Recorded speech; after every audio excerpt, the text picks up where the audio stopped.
Hello everyone, my name is PauLInstaMyooin. You're back with another edition of Pokemon Y Shiny Hunting. This will be episode 614. I'm going to be shiny hunting for another Tirtouga, so when I finally find this second shiny Tirtouga, I'll be evolving into Caracosta, and then I'll be basing the name off of Caracosta's shiny color. So shiny Caracosta is like a sapphire blue, so I decided with the simple name Sapphire Costa, so that's what I'll be calling it whenever I find it, of course. But anyway, the topic for this episode is by me. It's about Kirby's Dreamland. It's actually the final topic for now that I have for Kirby's Dreamland. And it's pretty much, what are your favorite power-ups in that game? It could be one or it could be multiple. So for me, I would have to say right away, my top favorite power-up in that game would have to be the one where it looks like a leaf. I think that's what it's supposed to look like. It looks like a leaf with warts or bumps on it. And pretty much when you pick it up, or I think you have to absorb it, you actually turn into like a mobile airship. Like you know how you can usually just like fly with Kirby because he inhales. I'm pretty sure Kirby's a he. I don't know. Sorry if Kirby's not a he. I'm just gonna assume that he's a he for now.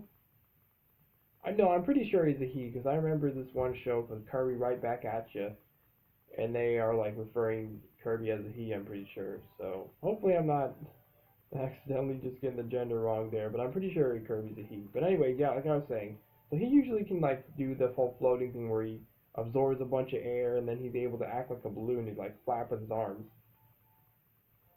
And then anyway, so this power up, when you absorb that leaf thing, um, you pretty much are like flying and you're like blinking and stuff, and you're able to infinitely shoot uh, long blasts of air. Like they're really long range, and you can keep holding down the B button or whatever button it is that usually shoot out the air that you have set to. And yeah, it's awesome. It's like definitely my favorite power up in that game. But my second favorite would probably be, I guess, the curry. Yeah, the curry. I think it's curry. And pretty much it makes it to where like, oh, you're all like you're having spicy food in your mouth, and then Kirby. I thought at first it made you invincible, but it does not make you invincible. Just a warning, because you can very well die in that state. But it's cool because it makes it to where you can just keep like blowing out, I guess, like flames from your mouth, and it's really cool. It's like a really cool thing. Because usually in that game you would have to be flying up and then pop the air out of your body to be able to attack, or absorb an enemy and then spit them out at another thing. That's how you pretty much would attack in that game because there's no power ups like from the enemies. But yeah, with that one, the curry is pretty cool. I really like it. So obviously, like I said, my top favorite one was the one where you turn into like a mobile air fortress. And the second favorite would be the whole master of the. I think it only works on the ground. I don't think you can be flying and then. Well, no, you can because when you like puff air out, you'll be like falling down, but you can keep pressing the attack button. So yeah, it's pretty cool. Those are my top two favorite power ups. So I'm curious to know, what are your two favorite power ups? I mean, not two favorite. What are your just favorite power up or power ups in that game? You can care about it, of course. I'm just curious to know.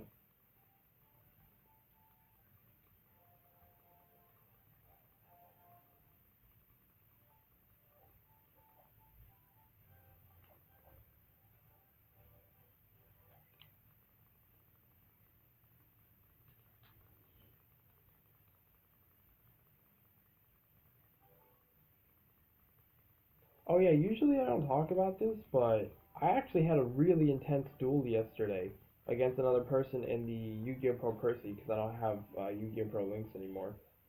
So I was on my computer and I was just searching for someone. Usually I would do that once a day if I have time, and use my Paul's Unrestricted deck, the one that's ultimate that has the ban cards and stuff. And I pretty much set the ban list to like use whatever you're able to, and I put in the description, ban cards allowed, have fun with a little, I think it's called semicolon, where it's like a period on top of a period, and it looks like eyes, and then I have the number three to have it like look like that face. I don't know how to do it. It's like,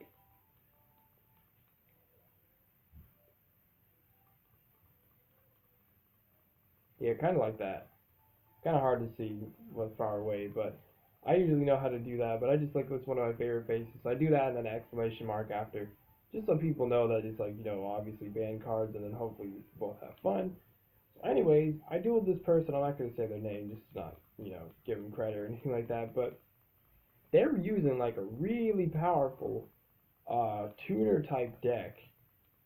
Like it was really intense, and we both like he won one. I'm guessing that he was a he, because of his name. But yeah, he won once, and then I came back and beat him. Oh well, he pretty much was like losing anyway, I guess. So he just surrendered. And then since it was a match duel, because I used my side deck in the Paul's Unrestricted deck, um, and then the final one, I was able to bring out my Cyber Dragon Infinity, and I pretty much just like had him screwed. And then he was like telling me, he was like, "Why do you set it to ban cards if you don't even use ban cards?" He must not know, because I literally was using ban cards. Like I was using Soul of Judgment, I was using Teller Knight, Telmaeus, whatever that one is, to like you use it.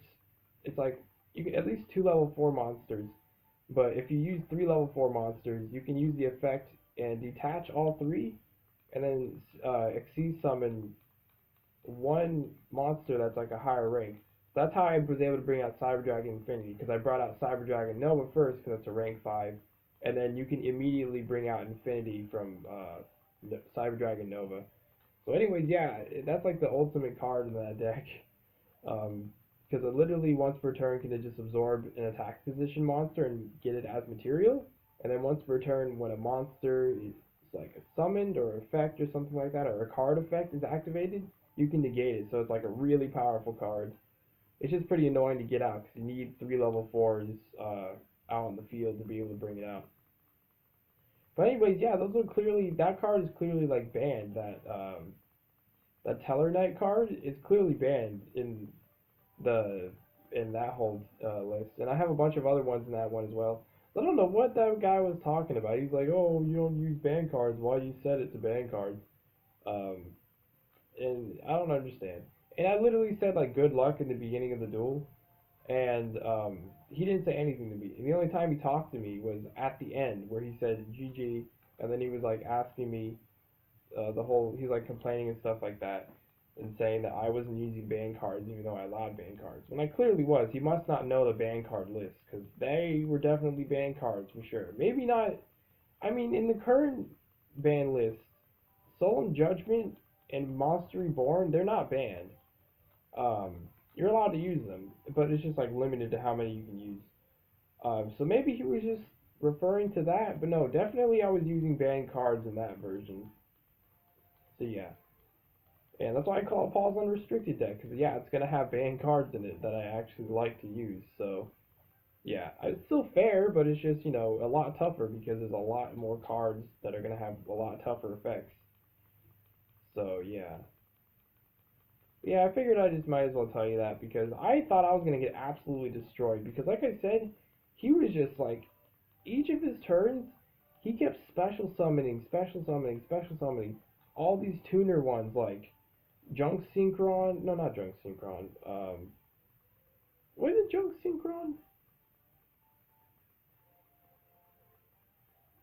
Yeah, I think it was Junk Synchron. The basic one that you say used in Yu-Gi-Oh! 5Ds, that's where it originally was introduced in the anime. It was the orange looking one, and when he would summon it, he's able to bring out one level 2 or lower monster from his graveyard, but it has to negate their effects. And it doesn't matter because the whole point of that was that you do that and then you bring out a synchro monster. Because the Junk Synchron's a tuner monster and it's a synchron monster, and then you would be able to bring out one from your graveyard to most likely use as a synchro summon. So that's what he was doing. That was one of the many things he was doing. He was doing stuff like putting Turbo Synchron in the grave, uh, Glow Up Bulb, Dandelion, Doppel Warrior, Level Eater, and even ones like Synchro monsters that he would be able to use their effects in the graveyard. Like it was an absolute, it was such a cheesy, annoying deck. Like it was so bad, but I ended up winning. I won because I was like I kept negating his stuff, and I kept waiting for the right time to negate his summons. And yeah, I just I just got really lucky because I love a challenge, but I really hate how people just easily do that kind of stuff. I'm like one in a million people that plays the way I do, but it's just when you're up against a challenge like that and they're not too overpowered, you kind of enjoy yourself if you're like on par with them. You know what I mean?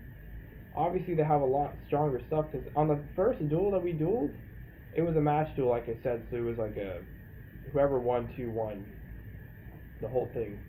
So, anyways, yeah. So his first one, the way he finished me off, he brought out the I think it's called Shooting Quasar Dragon, and yeah, it was tough. It was really tough. He pretty much cleared out my field. I was gonna be yeah. I don't even know. I just lost train of thought. But anyway, Ni Hao Shane. It's doing good. Pretty much nothing much different. Ni Jin Tian Zen Miang Shane.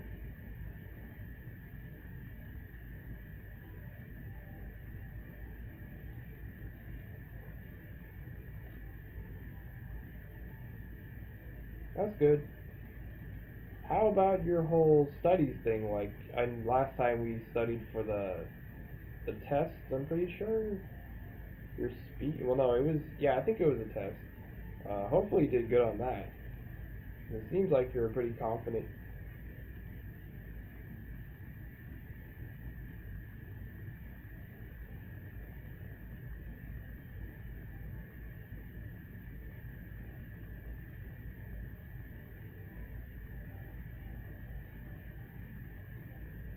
Oh, what level? Well, oh, nice. So, did you pass or? I'll answer the whole Pokemon question afterwards. But I'm just curious to know if you actually passed or not. That would be awesome because passing's good.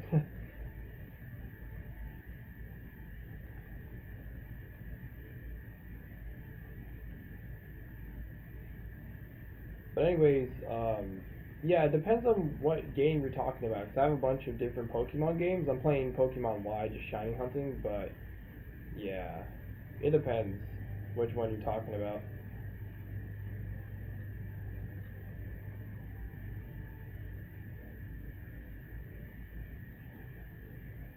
Yeah, man, no problem. Like I said, I'm glad that you're able to pass. Because if I'm able to help someone with something, I will. I don't see why not.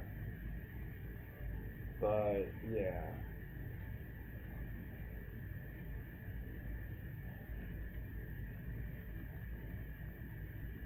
But I might as well tell you, in this game, Pokemon Y, the one that I'm shiny hunting in, I pretty much have all my Pokemon at level 100. Um, all like my Pokemon. That's just what I want to fully train them as. Other games that I haven't completely set up to shiny hunt in, they're still working on them. Um, Currently, I'm working on Pokemon Ultra Sun. Not yet, no. Sadly. Not since that last one, that shiny Tirtouga. I'm actually hunting another shiny Tirtouga. I'm just gonna evolve it into like its second form because I just kept it as a Tirtouga. It's like level 100, but I'm gonna get a second one to evolve it into the second form, Caracosta. So that's what I'm doing, like shiny hunting for now on these normal days. But I'm sure I'm gonna get it soon. I'm gonna get some shiny soon because I've been doing a lot of encounters. So it'll happen. It'll happen whenever it happens, pretty much.